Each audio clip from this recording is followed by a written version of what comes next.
પાટણ જિલ્લાના હારીજ ખાતે ચેનલના રિપોર્ટર અને દેશની ચોથી જાગીર સમાન પત્રકારને પોલીસે ઢોરમાર મારતાં પત્રકાર ઘાયલ। હારીજ ખાતે રાત્રે મંચુરિયનની લારી ઉપર થયેલ બબાલનો રિપોર્ટ લેવા ગયેલ પત્રકાર વિનોદ ઠાકરને પોલીસ મથકમાં માર મારતાં પત્રકાર ઇજાગ્રસ્ત હાલતમાં।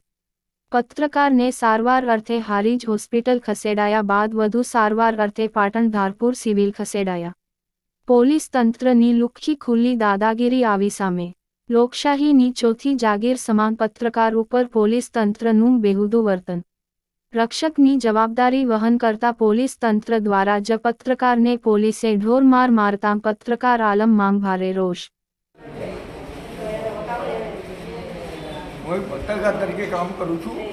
ગઈકાલે રાત્રે હારીજની અંદર અસામાજિક તત્વો દ્વારા અવારનવાર દારૂ અને જુગારના ત્રાસના કારણે લોકો દ્વારા હેરાન થઈ રહ્યા છે। ત્યારે ગઈકાલે રાત્રે કંઈક બનાવ બન્યો કે નારુદા પટેલ છે તેને કોઈ અસામાજિક તત્વો દ્વારા છરી મારવામાં આવી। તે બાબતે હારીજ પોલીસ સ્ટેશન હું માહિતી લેવા ગયેલ તો હારીજ પોલીસમાં લાલભાઈ નારુદા નામના વ્યક્તિ દ્વારા એવું કહેવામાં કે તમારે ટેલિફોનની માહિતી લઈ લેવાની, અહીંયા પગ નહીં મેળવવાનો, એટલે તમને પણ ભાગી નાખવામાં આવશે। એવું મારી જોડે બે મને સાક્ષી હતા અને સીસીટીવી કેમેરા છે, પણ હારીજ પોલીસે જો સીસીટીવી કેમેરા ચાલુ હોય તો સીસીટીવી કેમેરા પણ ચાલશે। મારા પર હુમલો કર્યો। હાલ અહીંયા જોઈ શકો છો કે આ લોહી, અહીંયા લોહી, આ મારા મોઢામાં લોહી અને અહીંયા લોહી જોઈ શકો છો અને હુમલા કરવામાં આવશે। પોલીસ દ્વારા એવું કહેવામાં આવશે કે અમે બધી જોડે હટાવીએ છીએ, તો તમારે આ બાબતે કોઈ માહિતી આપવા કંઈ બોલવાનું નહીં અને તમારે જે જુઓ તે ટેલિફોનની બાજુ અને લાલાભાઈ નારુદા કરી કંઈક સભી તાલુકાને છે।